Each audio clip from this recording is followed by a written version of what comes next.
Nah, dengan empat hal tersebut, Bu Cucu atau Neng April ini, alhamdulillah dengan apa bisa mundur ya, Iya. Bu cuci darahnya. Jadi, Jadi nggak ada hal yang nggak mungkin ya. nah gitu. Asal kita Kita tetap ikhtiar berdoa. iya. Ya. Berarti ulang tahunnya tanggal berapa? Tanggal 31 Desember 31 Desember 2006. 2006. Berarti umurnya sekarang berapa? 13. 13 tahun. Bukan ngegas, tapi nyebalkan, cerewet, dan gordes. Persepit tembus.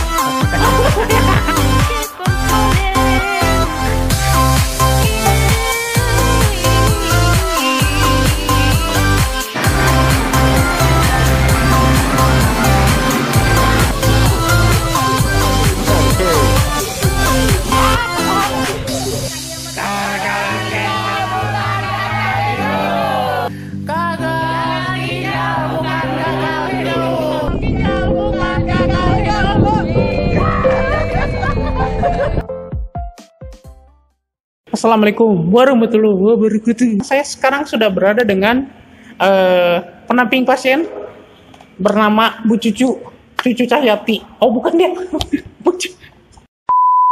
Ini nama aslinya sebenarnya adalah Sonia. Bukan.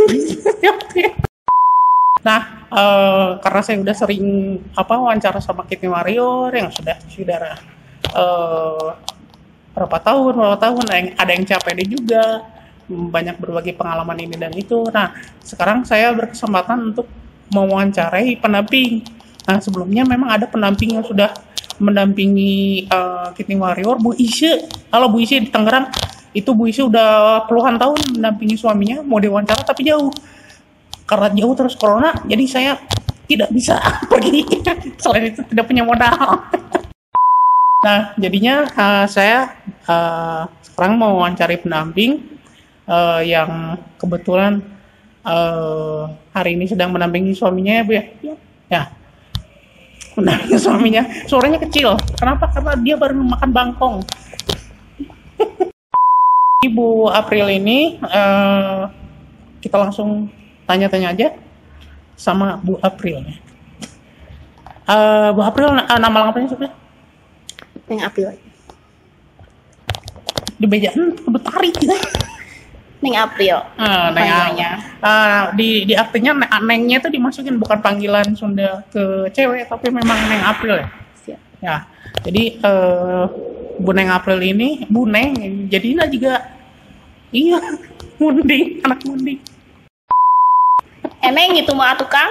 Astagfirullah. Nah, umurnya berapa kan? Aku 42. 42.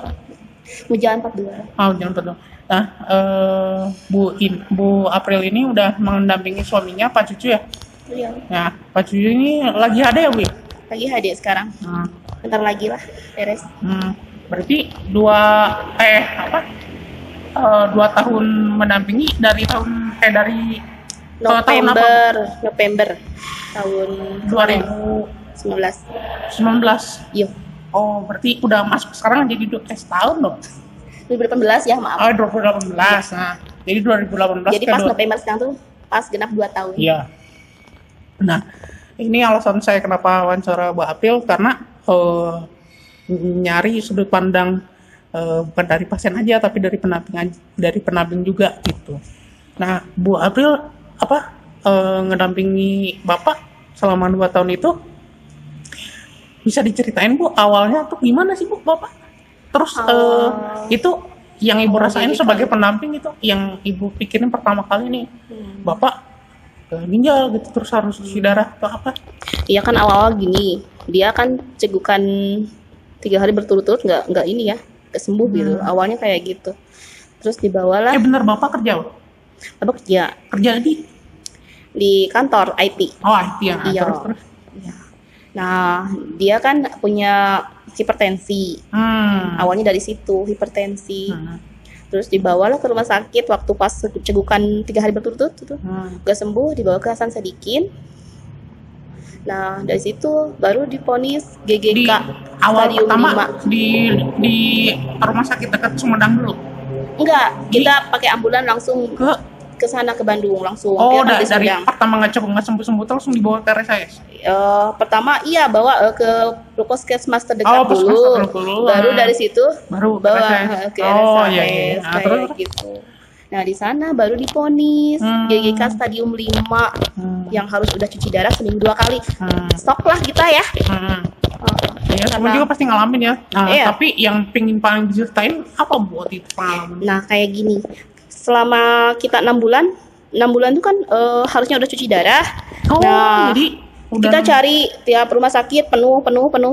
Nah, udah gitu kita jadi coba waiting list ya. selama 6 bulan tuh nahan nggak cuci darah. Nahan tuh nggak cuci Tapi darah. udah divonis. Udah diponis, kaki udah bengkak, terus udah Nah, ini menarik nih, Bu. Jadi selama 6 bulan itu Ibu kan sebagai pendamping nih udah disuruh sama dokter harus cuci darah tapi belum nemu rumah sakit yang itu tuh gimana sih, Bu? Kan itu kan kalau misalnya dalam kondisi pasien harus cuci darah kan sangat emergensi ya. Bisa merenggut nyawa juga kalau misalnya nanti. Nah, itu Iya. sebagai pendamping tuh Nah, gimana pertama itu? cuci darah tuh di Hasan Sadikin 1 kali ya. Udah dari situ katanya harus travel HD di mana katanya gitu. Nah, kita nyari-nyari nggak ada. Nah, udahlah di rumah sambil menunggu dari rumah sakit lain waiting list kan kita waiting list ya.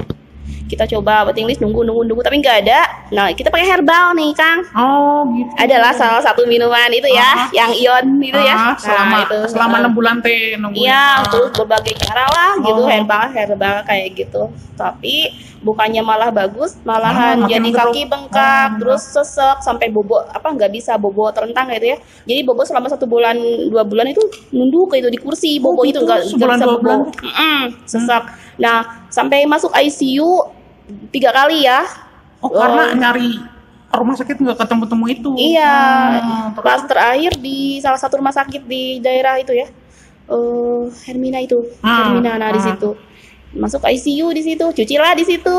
Nah, dari situ, jadi masuk ICU pertama Hasan cuci, Sadikin, cuci. ICU kedua yang cuci. kedua cuci yang di Hermina. Nah, dari situ kita bingung, adalah di sini.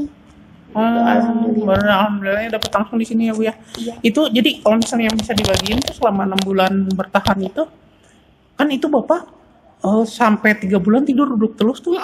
Nah, mungkin setelah cuci bisa tidur lagi terlentang gitu ya. Atau masih sesek? Enggak, pas setelah cuci rutin baru enak itu. Kalau cuci yang untuk ICU mah masih sesek we. Karena kita kan belum nemu yang rutin itu. Iya. Setelah ada di sini kita rutin seminggu 2 kali. Yang Ibu lakuin selain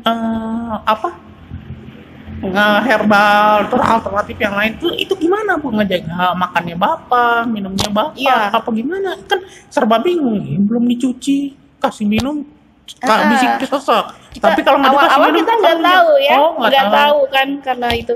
Jadi kan banyaknya minuman yang dikonsumsi suami itu herbal ya, minuman seperti daun godog sukun. Ada yang bilang katanya godog sukun gitu minum. Terus ada yang yang pH-nya tinggi, alkalnya tinggi ya.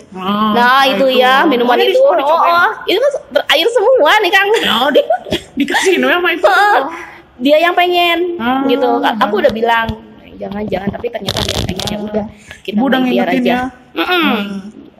Terus akhirnya sesek terus masuk ICU sampai 3 kali gitu. Pas setelah rutin HD baru alhamdulillah sampai sekarang bisa aktif lagi lah ke kantor, kerja lagi gitu suami juga. Gitu.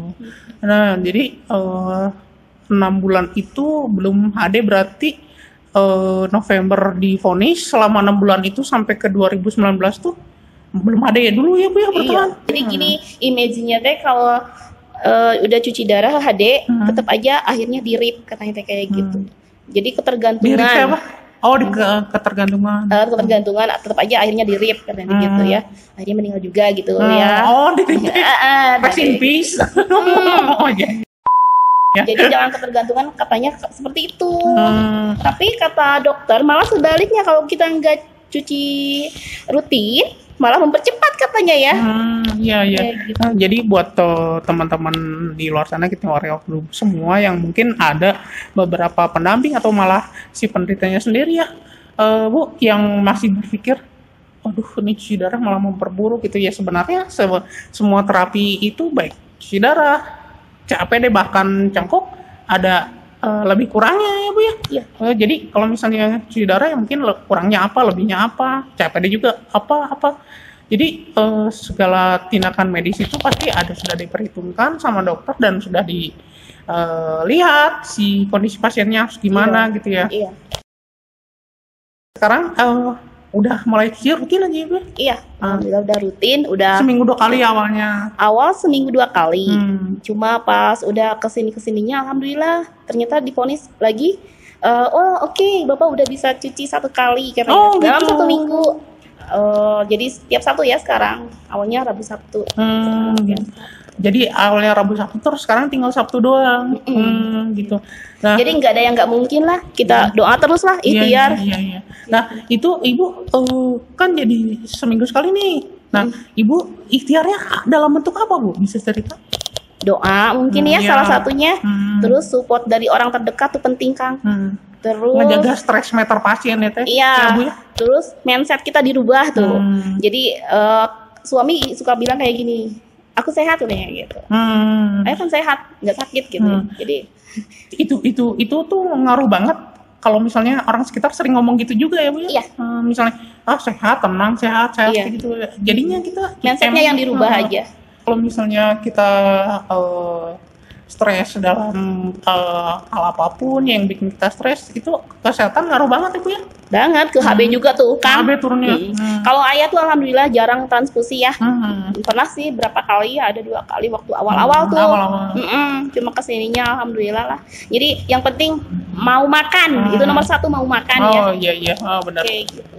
Nah itu kalau misalnya mundur jadi seminggu sekali itu atas rekomendasi dokter apa gimana? Awal-awalnya sih emang kita teh kan punya bayi ya di rumah yang baru berumur waktu itu 6 bulan. Butuh ASI juga kan ya, Iya. yang si bontot itu. Iya. Nah, aku bingung. Nggak Terus, bisa ditinggal cobalah kayak- cek urium kreatinin waktu itu. Terus ditanya lah sama dokter, ada keluhan nggak di rumah Bapak? Nggak ada. Terus pas dicek juga kreatin urium bagus. Terus dilihat lagi kenaikan dalam 1 minggu atau 3 hari itu ya. Ternyata nggak signifikan tinggi gitu, enggak. Paling naiknya sedikit, Iya. 1 kilo gitu. Iya. Pokoknya mulai bagus. Jadi enggak sampai 1 minggu tuh 3 kilo, 4 kilo, enggak. Nah sekarang kalau 1 minggu tuh naiknya paling 1 kilo paling tinggi. Pipis masih banyak. Nah itu yang dokter rekomendasikan. Oke, 1 minggu 1 kali gitu. Ya mudah-mudahan jadi bebas cuci darah. Nggak ada yang nggak mungkin ya. Iya. Jadi selama 2 tahun ini terus selain berdoa, terus mau makan, terus support pikiran Dari orang terdekat dari ya. orang terdekat, terus mengajak mengubah mindset si Iya. pasien agar tetap stabil, tetap merasa sehat. Itu apalagi Teh yang misalnya yang penting gitu yang bisa diterapkan oleh para pendamping di luar sana gitu. Selain 3 itu. Apa tuh ya? Paling dari dirinya sendiri lah. Dia ingin sehat. Terus pola hidup dirubah juga ya Kang ya. Pola makan juga ya.